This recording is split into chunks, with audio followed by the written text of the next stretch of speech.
So students, matrix की second class, last class में हमने कुछ डेफिनेशंस देखी, टाइप्स ऑफ मैट्रिसेस देखे और लास्ट टॉपिक था जो हमारा था square matrix, where number of rows is equal to number of columns. साथ में एक टर्म देखी, trace of a matrix. What is trace? What is trace of a matrix? A trace is a quantity which is equal to sum of elements of leading diagonal, यानी leading diagonal के जो element है उनका सम क्या होगा? Trace of a matrix. चलो उस पर एक छोटा सा क्वेश्चन देखते हैं, थोड़ा और क्लियरिफिकेशन होगा उससे। Question is if A is a matrix 1 by 1, okay, A2 is a matrix of this type 2, 3, 4 and 5। Pattern देखना भाई आप, ये 2 by 2 की मैट्रिक्स है, ठीक है। A3 मैट्रिक्स है, वो होगी 3 by 3 की मैट्रिक्स, और जो नेक्स्ट एलिमेंट है वो इससे नेक्स्ट नंबर स्टार्ट होगा 6, 7, 8, 9, 10, 11, 12, 13 एंड 14, यानी ये पैटर्न बनाया है इन्होंने मैट्रिसेस का। तो question is that find the trace of matrix A10। ये मैट्रिक्स है, इसका अपने को क्या फाइंड करना है? ट्रेस फाइंड करनी है भाई, ठीक है। देखो सबसे पहले तो इस A10 का मतलब क्या हुआ? ये 10 by 10 की मैट्रिक्स होगी, 100 एलिमेंट्स होंगे इसमें। अब 10 by 10 की मैट्रिक्स के लिए कैसे पहुंचा जाए वहाँ तक? क्योंकि A4, suppose that A4 matrix है, वो होगी 4 by 4 की मैट्रिक्स, और उसका जो फर्स्ट एलिमेंट होगा वो कितना होगा? 15, देन 16, देन 17, 18, अप टू कितने एलिमेंट्स है इसमें? 16, तो कितना होगा? 15 प्लस 30, 30th को 15 को हमने काउंट कर लिया है, तो लास्ट एलिमेंट क्या होगा इसका? 30। तो A5 जो मैट्रिक्स होगी उसका फर्स्ट एलिमेंट क्या होगा? 31। लेकिन हमको तो A10 तक पहुंचना है, तो ऐसे लिख के तो पहुंच नहीं सकते। देन क्या करें? थॉट प्रोसेस क्या होना चाहिए इस क्वेश्चन के लिए? अगर हमको फर्स्ट एलिमेंट मिल जाए, A10 का फर्स्ट एलिमेंट अगर हमको मिल जाए, तो बाकी क्या करना है वो तो बाद में देखेंगे, लेकिन कम से कम वहाँ तक तो पहुँचा जाए पहले। चलो थोड़ा सा गौर करते हैं इस क्वेश्चन पे। फर्स्ट एलिमेंट 1 है, देन सेकंड एलिमेंट इसका 2 है, थर्ड एलिमेंट 6 है, देन 15 है, देन 31 है। इस टाइप से कोई एक सीरीज बन रही है। अगर उस सीरीज़ का हम nth टर्म फाइंड कर ले तो मे बी पॉसिबल है कि हम उसकी 10th टर्म फाइंड करके A10 का फर्स्ट एलिमेंट फाइंड कर सकते हैं। चलो देखते हैं। मैं यहाँ से रफ कर रहा हूँ, हमको ध्यान रखना है A4 का 15 एंड देन 31। अच्छा इसको लिख के देखते हैं हम थोड़ा सा। आप देखो इसको, अगर इसको पास्कल ट्राइंगल की फॉर्मेट में हम लिखें तो कैसे लिखेंगे? 1, 2, 3, 4 and 5, then 6, 7, 8, 9, 10, 11, 12, 13 and 14, then 15 and then 31। तो ये जो एलिमेंट्स है ये मैट्रिक्स के फर्स्ट एलिमेंट है। 7 इंक्लूड नहीं है, थर्ड इंक्लूड नहीं है। चलो 1, 2, 6, 15 एंड 31 ये एलिमेंट्स फर्स्ट एलिमेंट है। तो इस सीरीज को लेकर हम let S 1 plus 2 plus 6 plus up to 15 plus 31 up to nth term Tn तक जा रही है, ठीक है। अब यहाँ से nth टर्म फाइंड करने का प्रोसेस क्या होता है? डिफरेंस मेथड से एक टर्म को शिफ्ट करके आगे लिखते हैं, फिर देन डिफरेंस, ठीक है। Then s is equal to एक टर्म आगे लिखते हैं 1 plus 2 plus 6 up to plus 15 up to Tn। इससे पहले वाली टर्म क्या होगी? Tn माइनस 1, ठीक है। देन डिफरेंस हम यहाँ से सबट्रैक्ट करते हैं, तो 1 में से अगर यहाँ 0 लिख सकते हैं तो 1, इधर 0 आ रहा है, 2 माइनस 1 1, 6 माइनस 2 4, 15 माइनस 6 9, 31 माइनस 15 16। यहाँ से पैटर्न समझ आ रहा है, 1 स्क्वायर 2 स्क्वायर 3 स्क्वायर 4 स्क्वायर, ठीक है, अप टू tn माइनस 1। इसका साइन चेंज हो गया इनके सबके, देन ये माइनस tn को इधर शिफ्ट करो, then tn is equal to 1 plus, इसको क्या लिख सकते हैं, 1 square plus 2 square plus 3 square plus 4 square up to, देखिए भाई एक टर्म ये है तो ये n-1 टर्म्स होगी, क्योंकि टोटल टर्म्स कितने हैं इसमें, n टर्म्स, हमने tn लिया है, ठीक है, तो यहाँ तक कितने, अप टू n-1 टर्म्स। अब 1 square 2 square 3 square up to n-1 terms तक का सम फाइंड करना है हमको। तो कैसे, n टर्म्स तक का सम क्या होता है, n+1 2n+1 डिवाइडेड बाई 6। तो n-1, n की जगह n-1 सब्स्टिट्यूट करा सकते हैं, और उसके अलावा एक मेथड और है कि हम इसमें plus n square and minus n square कर दें, तो ये अब अप टू n टर्म्स तक हो जाएगी, ठीक है, और माइनस n स्क्वायर हो जाएगा। तो इसको क्या लिखा जा सकता है, 1 plus n+1 2n+1 divided by 6 minus n square. क्या किया भाई हमने, एक n स्क्वायर ऐड किया, n स्क्वायर सब्ट्रैक्ट कर दिया, क्योंकि लास्ट टर्म इसकी क्या होगी, n स्क्वायर होगी, अभी यहाँ n-1 होगी, लेकिन हमने n स्क्वायर बना ली इसको, देन n बैलेंस करने के लिए माइनस n स्क्वायर कर दिया। चलो, तो इसकी nth टर्म कुछ इस टाइप की आ गई, ठीक है। हमको A10 का फर्स्ट एलिमेंट फाइंड करना है, then first element of A10 वो क्या होगा अभी, n की वैल्यू 10 पुट करा दो, then 1 plus 10 into 11 into 21 divided by 6 minus 10 square 100 की वैल्यू, इसको आगे लिखते हैं,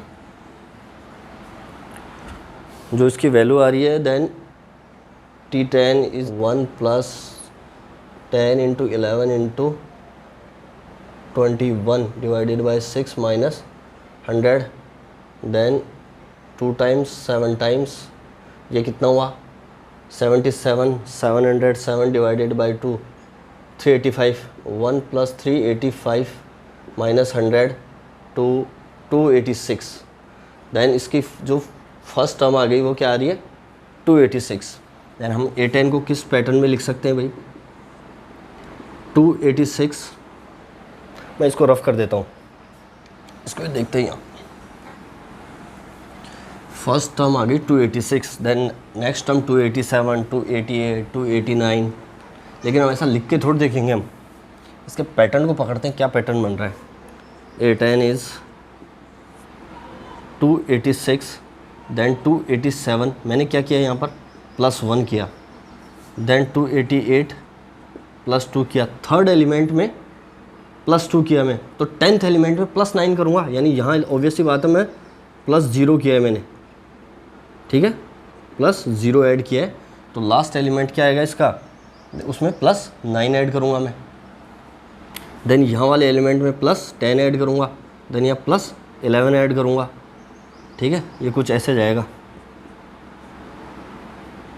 देन प्लस 12, यहाँ अगर 10 का मतलब 0, देखो अब यहाँ से 0 है, यहाँ 1 है, यहाँ 2 है, तो ऑब्वियस सी बात है प्लस 19 ऐड होगा, then plus 20, then plus 21, then plus 22। तो एक्चुअल में पैटर्न क्या बन रहा है, पैटर्न बन रहा है ट्रेस ऑफ A10 चाहिए हमें। तो फर्स्ट एलिमेंट तो हो गया उसका 286, सेकंड एलिमेंट हो गया 286 plus 11, then second element 286, third element plus 22। तो ये एक पैटर्न समझ आ गया हमको, ठीक है। चलो, इसके लास्ट एलिमेंट क्या हो जाएगा, क्योंकि देखो 286 प्लस 0 11 22 अप टू 99 तक 9 टर्म्स एंड देन 10, तो इसकी जो लास्ट टर्म होगी ये वाली टर्म 286 प्लस 99 वाली टर्म होगी, प्लस 99। अब तो इजी है भाई, क्या होगा 286 कितने टाइम्स है 10 times, then 10 into 286 plus 11 22 up to 90, तो 11 कॉमन लेंगे तो ये 1 + 2 अप +3 अप टू 9 तक जा रहा है। ये तो सिंपल n + 1/2 है, इसको यहाँ देख सकते हैं हम। Then trace of A10 is equal to 10 × 286 2860 plus 11 × 1 से 9 तक 9 n + 1/2, then 5 times, then 2860 plus 45 × 11 9495। भाई क्या होता है, जैसे 45 को 11 से मल्टीप्लाई करना है तो 4 और 5 के बीच में इन दोनों का सम लिख देते हैं, ठीक है। ये थोड़ा सा फास्ट कैलकुलेशन का तरीका है। देन इनको ऐड करो 1 3, तो इसकी जो आंसर आ रहा है ट्रेस ऑफ A10 वो कितना आ रहा है 3355। ये इसका आंसर होगा, ठीक है भाई। चलो ये बहुत अच्छा क्वेश्चन था। ये एक्चुअली ये क्वेश्चन ट्रेस ऑफ ए का ऐसे दिखा रहा है, लेकिन ये एक्चुअली क्वेश्चन AP-GP का क्वेश्चन है भाई, है ना। AP अर्थमेटिक प्रोग्रेशन का क्वेश्चन है ये। चलो इसके बाद में स्टार्ट करते हैं हम टाइप्स ऑफ स्क्वायर मैट्रिक्स। देखो टाइप्स ऑफ स्क्वायर मैट्रिक्स,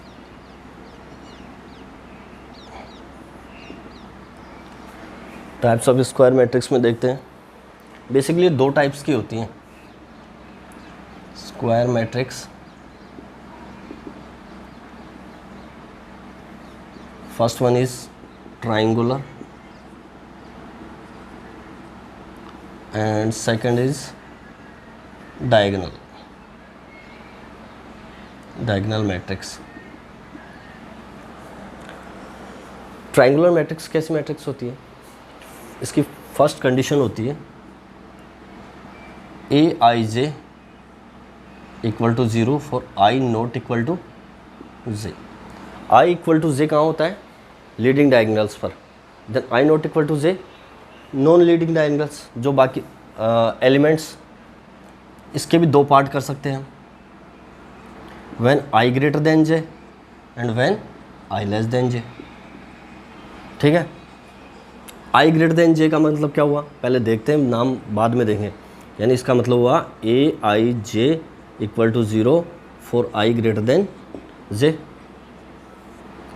3/3 की मैट्रिक्स लेते, स्क्वायर मैट्रिक्स की बात कर रहे हैं, तो यानी कि बात हुई 1 2 3 4 5 6 7 8 9 एलिमेंट हो गए। I greater than j कब होता है, जब लीडिंग डायगोनल के नीचे वाले एलिमेंट, ये इसी पे कैसे हो 0, यानी 1 2 3 और बाकी के एलिमेंट नॉन ज़ीरो है या कुछ भी हो सकता है x।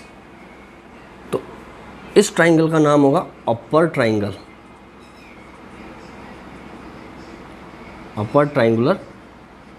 मैट्रिक्स, क्योंकि एक्चुअल में ट्राइंगल ऊपर की साइड बन रहा है, ठीक है। और प्रिंसिपल डायगोनल के नीचे वाले एलिमेंट्स कैसे हो रहे हैं 0 0 0। इसमें क्या होगा, ये प्रिंसिपल डायगोनल के ऊपर वाले एलिमेंट कैसे होंगे 0 होंगे, और ये वाले जो एलिमेंट है ये नॉन ज़ीरो और मे भी ज़ीरो भी हो सकते हैं। सारे एलिमेंट ज़ीरो नहीं हो, एक आध एलिमेंट ज़ीरो हो सकता है, ठीक है भाई। तो इसका नाम होगा लोअर ट्राइंगुलर मैट्रिक्स। इसके बाद डेफिनेशन, यानी इसके लिए क्या हुआ, Aij = 0 for I less than j, ठीक है। I = j लीडिंग डायगोनल पर होता है। चलो डेफिनेशन देखते हैं। डायगोनल मैट्रिक्स, अब ये स्क्वायर मैट्रिक्स है, अब डायगोनल मैट्रिक्स स्पेशल नाम डायगोनल है। तो एक्चुअली में क्या होता है इसमें कि जो डायगोनल एलिमेंट्स होते हैं एट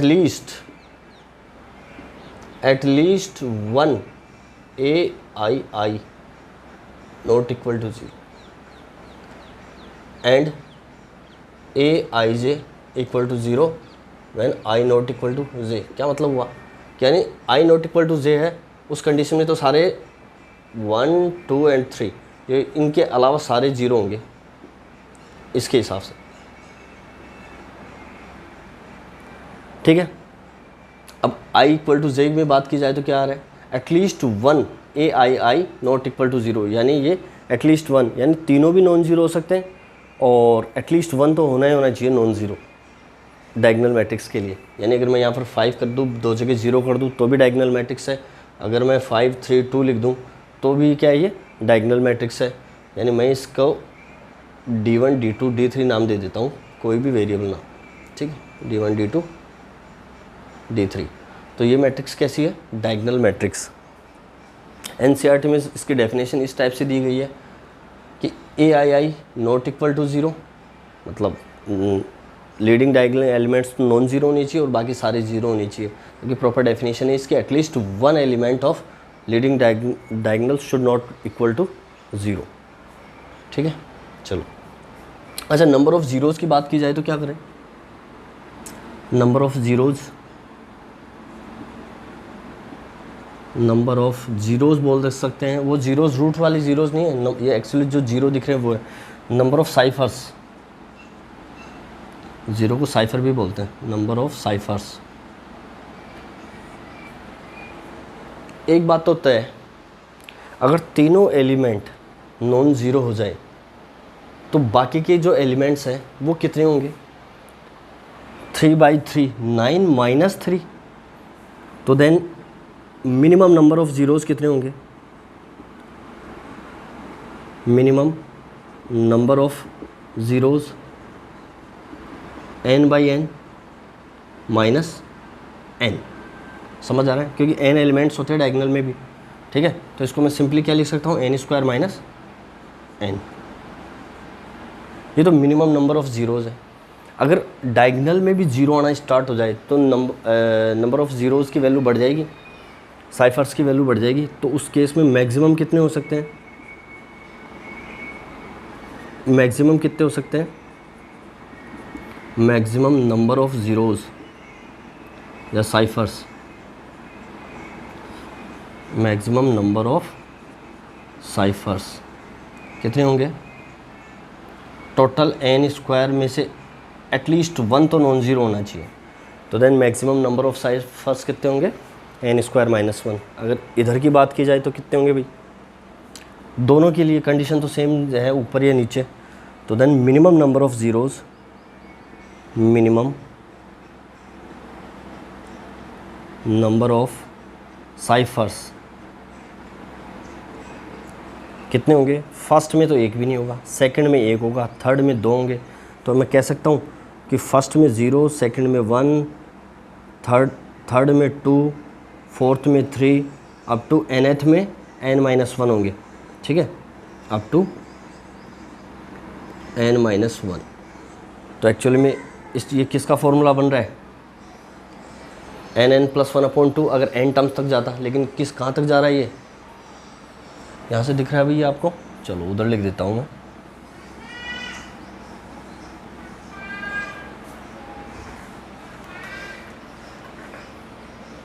मिनिमम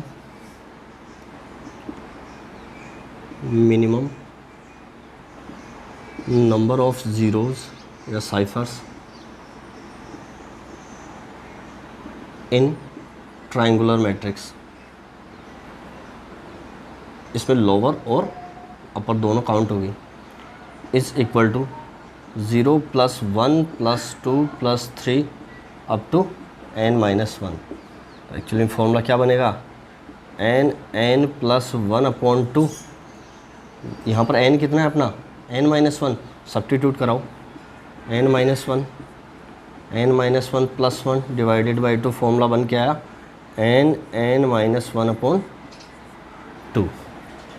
तो मिनिमम नंबर ऑफ़ ज़ीरोज़ कितने होंगे इसमें, n-1/2। अब डायगोनल मैट्रिक्स भी दो टाइप की होती है, कौन कौन सी, एक होती है स्केलर मैट्रिक्स एंड दूसरी यूनिट मैट्रिक्स। क्या क्या खासियत होती है भाई उनकी। डायगोनल मैट्रिक्स के हमने देखा कि लीडिंग डायगोनल्स के एलिमेंट नॉन जीरो हो सकते हैं, या एटलीस्ट 1 तो हो गया होगा और बाकी सारे जीरो होंगे।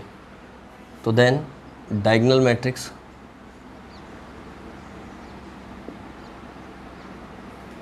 टू टाइप्स होगी। First type scalar and second one is unit matrix, unit, और इसका नाम होता है identity, identity matrix. Scalar matrix क्या हुई? सपोज दैट 3x3 का एक एग्जांपल लेते हैं, ठीक है। अगर इसके सारे एलिमेंट्स सेम होंगे स्केलर मैट्रिक्स होगी। फॉर एग्जांपल मैंने लिया -3 एंड -3, बाकी सारे ज़ीरो हो गए, ठीक है। तो ये कैसी हुई? कहने का मतलब क्या हुआ? A I J equal to 0 when I not equal to J, and I equal to K and K not equal to 0। एक कांस्टेंट होगी वैल्यू, इनकी तीनों की सेम होगी वैल्यू, ठीक है। अच्छा, यूनिट मैट्रिक्स की क्या होगा? इसमें ख़ास बात यह है कि ये जो के है, इस के की वैल्यू 1 दे देंगे हम, यानी फिक्स है कि इसमें जो डायगोनल मैट्रिक्स है उसके एलिमेंट 1 ही होंगे और बाकी सारे 0। अब यहाँ ख़ास बात क्या ध्यान रखनी है कि उसमें एटलीस्ट 1 एलिमेंट नॉन जीरो होना चाहिए था डायगोनल एलिमेंट में, लीडिंग डायगोनल के एलिमेंट में, लेकिन यहाँ पर सारे नॉन जीरो होने चाहिए, ठीक है। सारे नॉन जीरो होने चाहिए, ये 1 1 1 होना चाहिए, यहाँ पर के हो सकता है। तो ये स्केलर की डेफिनेशन हो गई और ये यूनिट मैट्रिक्स हो गई, आइडेंटिटी मैट्रिक्स। इसको डिनोट करते हैं आई से। अगर इसका ऑर्डर है यहाँ पर 3x3 तो इसको I3 से डिनोट करेंगे। अगर इसका ऑर्डर होता n/n तो वो होता n। Identity matrix, identity matrix of order n/n, उसको in से डिनोट करते हैं, ठीक है। मान लिया जाए कोई मैट्रिक्स है हमारे पास, सपोज दैट A 1 0 0 1, तो ये कैसी मैट्रिक्स है? आइडेंटिटी मैट्रिक्स है ऑर्डर 2 की। तो इसको डिनोट करेंगे हम किससे? I2 से।